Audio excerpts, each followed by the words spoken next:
So welcome back to my channel. ഒരു മാസത്തെ അവധിക്ക് ശേഷം ഞാൻ തിരിച്ച് UP-യിലേക്ക് പോവുകയാണ്. ഇത്തവണ ഞാൻ ഫ്ലൈറ്റിന് പകരം ട്രെയിനാണ് ചൂസ് ചെയ്തത്. മെയിൻ കാരണം ഫ്ലൈറ്റ് ടിക്കറ്റൊക്കെ അത്യാവശ്യം നല്ല എക്സ്പെൻസീവ് ആയിരുന്നു. ഫ്ലൈറ്റ് വെച്ച് കമ്പയർ ചെയ്യുമ്പോൾ ദിവസം ഇച്ചിരി കൂടുതലുണ്ടെന്നല്ലാതെ ഹൈജീനിലോ അല്ലാതുള്ള കാര്യങ്ങളിലോ വലിയ പ്രശ്നങ്ങളൊന്നും ഉണ്ടായിരുന്നില്ല. അതുപോലെ തന്നെ തേർഡ് AC കമ്പയർ ചെയ്യുമ്പോൾ സെക്കൻഡ് AC തന്നെയാണ് ലോങ് ടൈം ട്രാവലിനൊക്കെ നല്ലതെന്ന് എനിക്ക് തോന്നുന്നു. ഈ വീഡിയോകളിൽ കാണുന്ന പോലെയല്ല, അത്യാവശ്യം നല്ല വൃത്തിയുള്ളൊരു കമ്പാർട്ട്മെൻറ്റാണിത്. ട്രെയിനിൽ കയറി ഒരു അരമണിക്കൂർ കഴിഞ്ഞപ്പോഴേ എനിക്ക് വിശക്കാൻ തുടങ്ങി. അതുകൊണ്ട് തന്നെ ഞാൻ ഫുഡ് അകത്താക്കി. പിന്നെ പുറത്തുള്ള കാഴ്ചകളൊക്കെ കണ്ട് അങ്ങനെ ഇരുന്നു. ഞാൻ ഈ പോകുന്ന ട്രെയിനിൻ്റെ പേര് രക്തിസാഗർ എന്നാണ് കേട്ടോ. നമ്മുടെ തിരുവനന്തപുരത്ത് നിന്ന് എടുത്തു കഴിഞ്ഞിട്ടുണ്ടെങ്കിൽ ഉത്തർപ്രദേശിലെ ഗോരഖ്പൂർ വരെ ഈ പറയുന്ന ട്രെയിൻ ഉണ്ടാവും. പിന്നെ ഞാൻ ട്രെയിൻ എടുക്കാനുള്ള ഏറ്റവും നല്ല കാരണം വെച്ചിട്ടുണ്ടെങ്കിൽ ഈ പോകുന്ന റൂട്ടാണ്. അത്യാവശ്യം നല്ല രീതിയിലുള്ള സ്ഥലങ്ങളും അതേപോലെ തന്നെ ഓരോ സ്ഥലത്തിലൂടെ പോകുമ്പോൾ നമുക്ക് നമ്മുടെ കേരളത്തിൽ നിന്ന് അടുത്ത സംസ്ഥാനത്തേക്ക് കിടക്കുമ്പോൾ നമുക്ക് മനസ്സിലാവും അതിൻ്റെ ഒരു എന്താ പറയുക, പ്രകൃതിയുടെ മാറ്റവും ആളുകൾ അങ്ങനെ ഒരുപാട് കാര്യങ്ങൾ മാറുന്നത് നമുക്ക് ശരിക്കും പറഞ്ഞു കഴിഞ്ഞാൽ കണ്ടിരിക്കാൻ പറ്റും. ഇത് പാലക്കാട് എത്തിയപ്പോൾ ഞാൻ ഷൂട്ട് ചെയ്തതാണ് കേട്ടോ. ഞാൻ ഒരുപാട് വീഡിയോകളിൽ കണ്ടിട്ടുണ്ട് ഈ പാലക്കാട്ടിലെ ഈ നെൽപ്പാടങ്ങളൊക്കെ ഉള്ള സ്ഥലങ്ങളിൽ കൂടെ ട്രെയിൻ പോകുമ്പോൾ അവർ ഒരുപാട് ഡ്രോൺ വ്യൂസൊക്കെ എടുക്കുന്നത്. ആ പോയ സ്ഥലങ്ങളൊക്കെ അത്യാവശ്യം എനിക്ക് കാണാൻ പറ്റിയെന്ന് തോന്നുന്നു. സത്യം പറയാമല്ലോ, ഈ പോണ റൂട്ടിൽ കേരളം തമിഴ്നാട് ആ ഒരു ഏരിയ കഴിഞ്ഞ് ഈ ഒരു പച്ചപ്പും കാര്യങ്ങളൊന്നും എനിക്ക് ഒട്ടും കാണാൻ പറ്റിയില്ല. അതുപോലെ തന്നെ ആദ്യമായിട്ട് പോകുന്നതിൻ്റെ ക്യൂരിയോസിറ്റി ആണോന്നൊന്നും അറിയില്ല, കണ്ടെടുക്കാതെ ഞാൻ പുറത്തേക്ക് ഈ കാഴ്ചകളൊക്കെ കണ്ടുകൊണ്ടിരിക്കുകയായിരുന്നു. അത്ര കണ്ട് ഭംഗിയായിരുന്നു പോയ സ്ഥലങ്ങളൊക്കെ. നാടിൻ്റെ ഭംഗി അറിയണമെങ്കിൽ നാട്ടിൽ നിന്ന് മാറി നിൽക്കണമെന്ന് പറയുന്നത് വളരെ ശരിയാണെന്ന് എനിക്ക് മനസ്സിലായി. ഈ വീഡിയോ എടുത്തു കഴിഞ്ഞിട്ട് ഏകദേശം ഒരാഴ്ച കഴിഞ്ഞിട്ടാണ് ഞാനിത് എഡിറ്റ് ചെയ്യാനൊക്കെ ആയിട്ട് എടുക്കുന്നത്. ഒന്നാമത്തെ കാരണം എൻ്റെ ഫോൺ തന്നെയാണ്. രണ്ടാമത്തെ കാരണം പ്രോപ്പറായിട്ട് ഇത് വോയിസ് റെക്കോർഡ് ചെയ്യണമെങ്കിൽ ഇച്ചിരി കഷ്ടപ്പാടുണ്ട്. അങ്ങനെ ഏകദേശം കേരളമൊക്കെ കഴിയാറായ ഒരു ഏരിയ ആണ് ഇതൊക്കെ.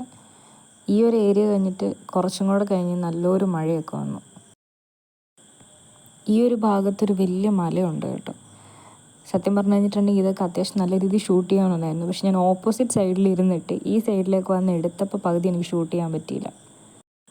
അവിടെ എത്തുന്ന വരെ എനിക്ക് ഒരു രീതിയിലുള്ള ക്ഷീണമോ കാര്യങ്ങളോ ഒന്നും ഉണ്ടായില്ല. ഫുഡിൻ്റെ ഒരു പ്രശ്നം ഒഴിച്ച് കഴിഞ്ഞിട്ടുണ്ടെങ്കിൽ ഒന്നും തന്നെ എനിക്ക് എന്താ പറയുക, മോശമൊന്നും തോന്നിയില്ല. പുറത്തുനിന്ന് അറിയാമല്ലോ, നോർത്ത് സൈഡിലേക്കൊക്കെ ചെന്ന് കഴിയുമ്പോൾ എന്തായാലും നമുക്ക് ഇഷ്ടപ്പെട്ട ഫുഡ് കിട്ടാൻ ഇച്ചിരി പാടാണ്. എന്നാലും അഡ്ജസ്റ്റ് ചെയ്യാം. ആക്ച്വലി ഈ പോകുന്ന വഴിയിലെല്ലാം അത്യാവശ്യം കിളികളെയും അത്യാവശ്യം നല്ല രീതിയിൽ നമുക്ക് കുരങ്ങന്മാരെയൊക്കെ കാണാൻ പറ്റും. മരത്തിൽ കൂടെയൊക്കെ അങ്ങോട്ടും ഇങ്ങോട്ടും ചാടി നടക്കും. കുറഞ്ഞതൊരു 4-5 കുരങ്ങന്മാരെങ്കിലും ഈ മരത്തിൻ്റെ സൈഡിലൂടെ അല്ലെങ്കിൽ ചില്ലകളിലൂടെയൊക്കെ അങ്ങോട്ടും ഇങ്ങോട്ടുമൊക്കെ ചാടി നടക്കുന്നത് ഞാൻ കണ്ട്. ചെറുതിലെ നാഷണൽ ജിയോഗ്രഫിയും ആനിമൽ പ്ലാന്റും ഇതൊക്കെ ഒരുപാട് കണ്ടിട്ടുള്ള ആളാണ് ഞാൻ. അതുകൊണ്ട് തന്നെ നമ്മൾ ഈ ഒരു സൈഡ് സീറ്റിൽ ഇരിക്കുന്ന സമയത്ത് ഒരു TV-യിൽ എങ്ങനെയാണോ കാണുന്നത് അതുപോലെയാണ് ശരിക്കും പറഞ്ഞത്. ഇതാണ് വാളയാറിൽ വരുന്ന റെയിൽവേ സ്റ്റേഷൻ. ഇത് കഴിഞ്ഞിട്ടുണ്ടെങ്കിൽ തമിഴ്നാടാണ്. ഇത് വരുന്നത് ബോർഡറായിട്ടാണ്. ഈ ഒരു സ്ഥലം കഴിഞ്ഞ് കഴിയുമ്പോൾ ശരിക്കും പറഞ്ഞാൽ ആ ഒരു ഏരിയ തന്നെ കംപ്ലീറ്റ്ലി ആ ഒരു പ്രകൃതിയുടെ ഒരു മാറ്റം തന്നെ നമുക്ക് കാണാൻ പറ്റും. നമ്മുടെ നാട്ടിലുള്ള പോലെ അല്ലാതെ കുറച്ചുകൂടെ എന്താ പറയുക, ഒരു നിരപ്പായ പ്രദേശം വരുന്നതായിട്ടും അതുപോലെ തന്നെ നിരപ്പായ പ്രദേശത്ത് വളരുന്ന വളരെ പൊക്കം കുറഞ്ഞിട്ടുള്ള ചെടികളുള്ള ഒരു സ്ഥലങ്ങളായിട്ട് ഇത് മാറും. അതുപോലെ തന്നെ ഇവിടെ വളരുന്ന ചെടികൾക്കും മരങ്ങൾക്കും എല്ലാം ആ ഒരു പ്രത്യേകതയുണ്ട്.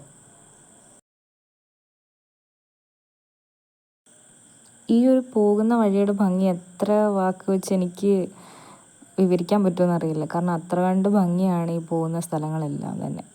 നമ്മുടെ കേരളവും തമിഴ്നാടും ആ ഒരു ഏരിയയിലൂടെ അല്ലെങ്കിൽ അതിൻ്റെ ഒരു ബോർഡർ ഏരിയയിലൂടെയൊക്കെ പാസ് ചെയ്ത് പോകുമ്പോൾ ഇത്ര നല്ല ഭംഗിയുള്ള സ്ഥലങ്ങളുണ്ടെന്ന് എനിക്കറിയത്തില്ലായിരുന്നു.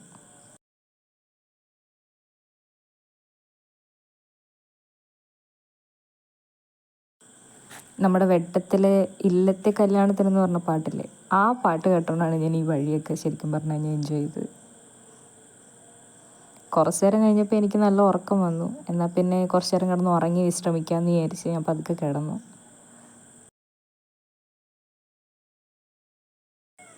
പിന്നെ കുറച്ച് നേരം ഉറങ്ങി. അത് കഴിഞ്ഞ് ഞാൻ എഴുന്നേറ്റ് കഴിഞ്ഞപ്പോൾ ഞാൻ കാണുന്ന കാഴ്ച ഇതാ. ട്രെയിൻ വളരെ വേഗതയിൽ ഈ പറയുന്ന ഒരു തുരങ്കം എന്ന് പറയാൻ പറ്റില്ല, ഈ പറയുന്ന ഇടുക്കിലൂടെ ഇങ്ങനെ പൊയ്ക്കൊണ്ടിരിക്കുക. 2 സൈഡിൽ ഇതേപോലുള്ള സ്ഥലമാണ്.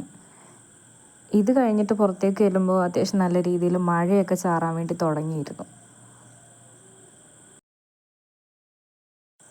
വൈകുന്നേരം ഒരു 4-5 മണിയൊക്കെ ആയിരുന്നു എന്ന് തോന്നുന്നു ഈ പറയുന്നൊരു സമയം. നല്ല ഒരു സ്ഥലം, ഞാൻ പോകുന്ന സ്ഥലത്ത് അത്യാവശ്യം ചെറിയ രീതിയിൽ കാറ്റും മഴയൊക്കെ വന്ന് തുടങ്ങിയിരുന്നു. കുറച്ച് നേരം കഴിഞ്ഞപ്പോൾ മഴയുടെ ശക്തിയും കാറ്റിൻ്റെ ശക്തിയൊക്കെ ഭയങ്കര കൂടി.